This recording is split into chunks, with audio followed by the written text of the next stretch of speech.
CBS 42 Sports presents The Battle at Barber, part of the Pepsi Southern Original Series. It's the racetrack they all call the Augusta of IndyCar, and it couldn't be a better day for it. The Honda Indy Grand Prix of Alabama is here. Now all we need is for the rain to stay away on Sunday, and what a show we have for you for the next 30 minutes. Chris Brees and Simone Eli here on the Battle at Barber. Glad to have you with us. We have, individually, the top 3 racers in the circuit are going to join us for some kind of one-on-one interview. Yeah, Brees, we've spoken to pretty much everybody here today, all the big names for sure, and it's a beautiful day, like you said. Hopefully the rain stays away going into this weekend, but there's a really good chance that's not going to happen. One of those big names is the defending champion. He's won here twice. It's Joseph Newgarden. Got off to a very shaky start. 11:15 a.m. they started the practice. He went into the wall. They had to stop play for a little bit. Didn't matter, though, because he was second place in that finish, and then first place in the afternoon. Right behind him was Spencer Pigot. Not a household name quite yet, but it's only a matter of time. He's in his first full year on the series season. He's won twice at the Indy Lights level at Barber. 24 years old, says his history will help him on Sunday. You know, it definitely gives me the confidence that I know I can be fast here, and, you know, obviously IndyCar is a whole new ball game, and to be fast here is something different than an Indy Lights and Pro Mazda, but you know, now we've showed that we could be quick in practice and just have to keep it up there. And speaking of winning, 2 years ago, this guy was in victory lane here at Barber. Simon Pagenaud of Team Penske. Not only did he win the Grand Prix of Alabama in 2016, he was crowned the IndyCar champion that year as well. He was runner-up last season. Now, it's been a different story in 2018. Only one top 10 finish. Pagenaud, however, staying positive going into this race weekend. Well, like every athlete, you got to bring your A game every day, and you know, the biggest difference with any other sports is we have outside factors come in play. With mechanical, the wind plays a big factor, the weather, obviously we have the engine component. Little known fact, Simon's dog Norman made his TV debut right here on this set 2 years ago, right before he won. That could be a good news for him. You talk to any driver on the circuit, there's always a junkie in any sport, right? Well, for IndyCar, that is Ryan Hunter-Reay, and what he has done is pretty incredible. There's always a go-to guy with junkies, and here it's IndyCar's Ray because, well, series champ in 2012, Indy 500 winner in 2014, 14 overall wins on the circuit, including back-to-back at Barber in 2013, 2014. It is all about being meticulous with the weather being unknown. It looks like it might rain on Sunday, so you know, we need to put a good rain setup on it, and you know, just work together as a team to get the best setup we can on the race car. These cars are so sensitive to little setup changes because they're so low to the ground and they're so light, so we're trying to make the best of it. IndyCar is all about the team, and there's one guy that really embodies that pretty well, and it's Charlie Kimball. Yeah, just a minute ago you were talking about dogs when it comes to Simon Pagenaud. Well, Charlie Kimball, he has a special friend that serves a very special purpose that he brought right here to Barber. Meet this adorable black lab. Her name is Lila. Lila is Kimball's service dog. The driver has type 1 diabetes, and Miss Lila is trained to smell his blood sugar and alerts him if it changes. Something Kimball says is invaluable. I have my sensor, I have my dog. There are different elements and tools that I use to manage my blood glucose. And I'm, as a professional athlete and a racing driver, I'm really well managed, but it's always nice to have those additional levels of security. Now, while many eyes will be on Sunday's big race, there is a lot of action going on today already. One local driver already making a name for himself in the Mazda MX-5 races, rather. Vestavia Hills native Andrew Pinkerton made his pro debut today, and our Chris Wrinkle was there to capture all the action. A dream realized. Vestavia Hills native Andrew Pinkerton spent many races on one side of the track watching as a spectator, but this year was a little different. He watched it for the first time in the cockpit of a car. The rest of the world doesn't exist. It's utter focus. It's everything that's around you at the moment, and you're just trying to look as far ahead as you can the whole time and block everyone out. Barber Motor Sports Park was the place where young Andrew Pinkerton first fell in love with racing. I mean, really, for me, this place feels like home. And that's kind of the whole thing. It felt like that almost from day one. He's worn many hats at Barber, including race week volunteer, fan, and even driving instructor. Definitely before the first session, rolling out and seeing all the IndyCar pit boxes. I've set those up before, but it was different to be on the other side of the wall, strapped into a car. But his dream of being a driver and competing seemed just out of his reach. It's one of those things that I've dreamt of doing this for a while and being out here, but trying to put all the puzzle pieces together is almost impossible. That is, until last Monday when opportunity came calling. I was actually hanging out at another racetrack over in Atlanta, and a friend of mine said, oh, hey, John Morrow isn't going to be able to make the race. He needs someone to fill in. Thought you might want to know. So Andrew got his shot at his dream, his first professional race in the Mazda MX-5 series at the same track where it all started. His day ended, however, in victory lane. Please welcome Andrew Pinkerton. Andrew didn't win the race, but he did finish in the top 15, and in the process won the Hard Charger Award for passing more cars than anyone else. It was a little surreal. I mean, last year I was actually standing on the trailer bridge that got set up down there taking photos of everyone else on the podium. He said his goal was to bring the car back in one piece. Mission accomplished on that, and just only sweeter that it ended in victory lane. At Barber Motorsports Park, Chris Reichel, CBS 42. We might be looking at a future star in the making, but he's not going to truly make it until he's got some pretty cool sponsorships and some gigs. That's what our next live guest has. Yes. Graham Rahal coming on our set next. Yeah, guys, but first, Barber Motor Sports Park is a really cool place, and check this out. This is no illusion. From tigers used as security to 10-foot boa constrictors to even Bigfoot. Yes, Bigfoot. You may want to keep an eye out around the Barber race course, filled with some crazy stuff. Don't say we didn't warn you. We'll be right back on the Battle at Barber special. Stay with us.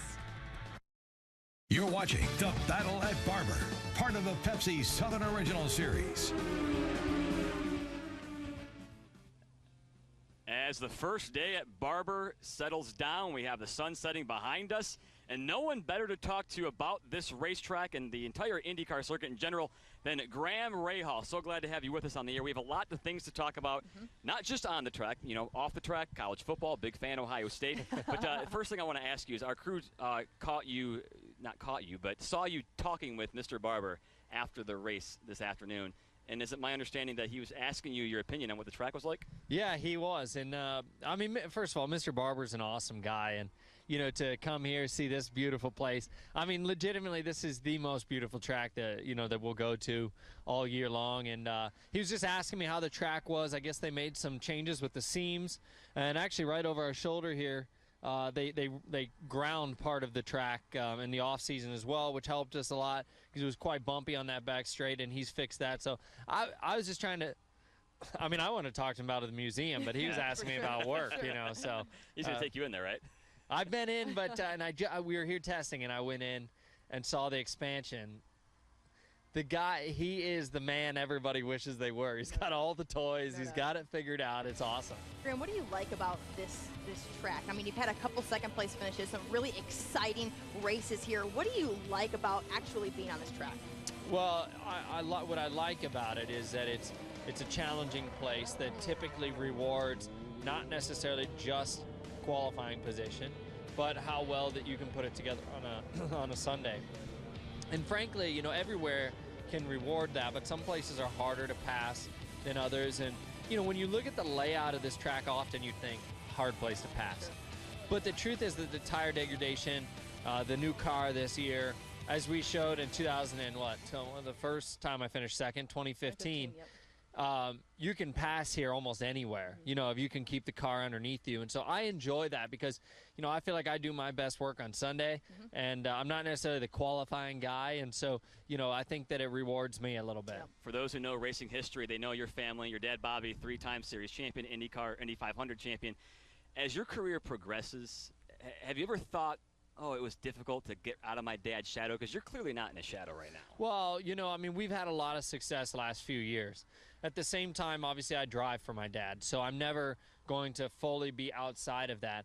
But I don't necessarily need to be. And I think when I was younger, I felt like, yeah, I need to be my own guy. I got to find a way to get away from my old man. But you know what I've realized over time is that it's an incredible what he's accomplished is unbelievable, and to try to live up to his name is going to be a hard thing to do. But ultimately, what you try to do in life in general is to make your family proud. And so to be associated with him, to be viewed as, as Bobby's son or whatever it may be, there's no harm in that. And so, yes, the last few years have helped. We've been able to win a lot, and we've been able to do that together with my dad, obviously with David Letterman and Mike Lanigan, our partners, and our entire team.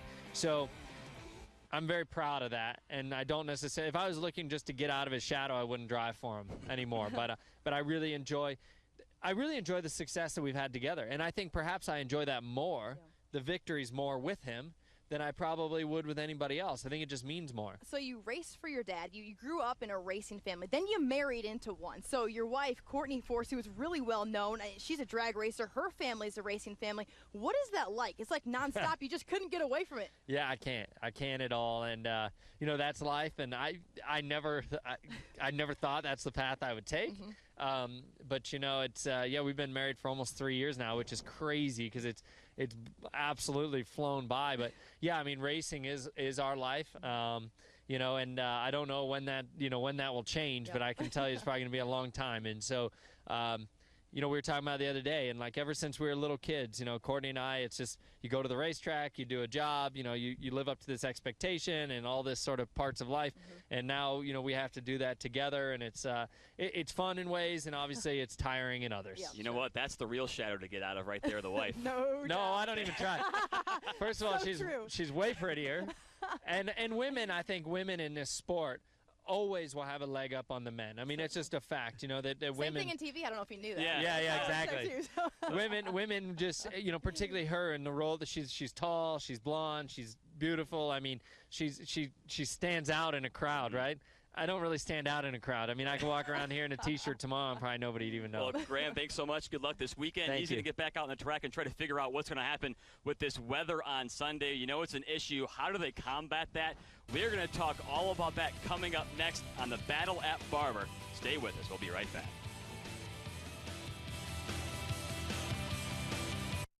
You're watching the Battle at Barber, part of the Pepsi Southern Original Series.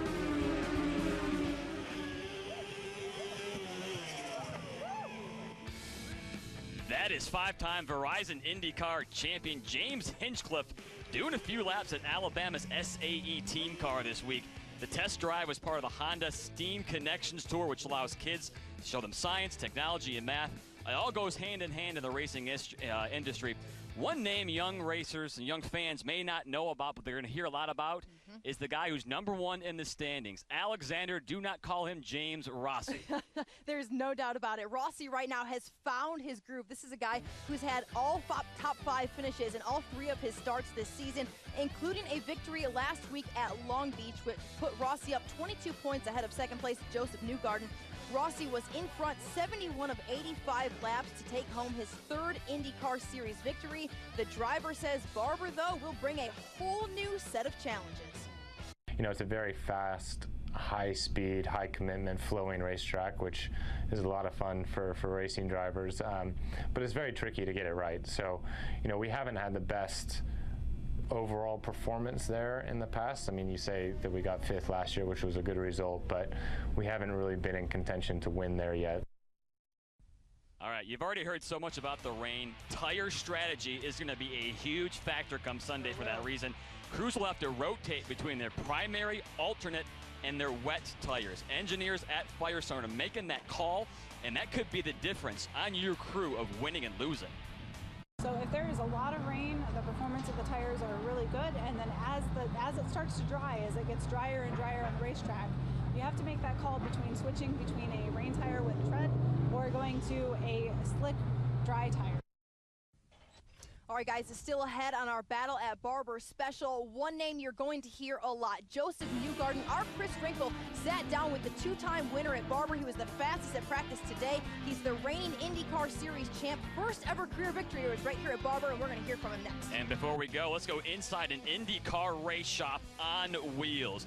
These transport trailers for Team Penske, they don't look like your typical workshop. They're ultra clean, ultra organized, super trailers. They're supplying everything a driver may need for any race, any condition, right down to the nuts and bolts. We'll be right back.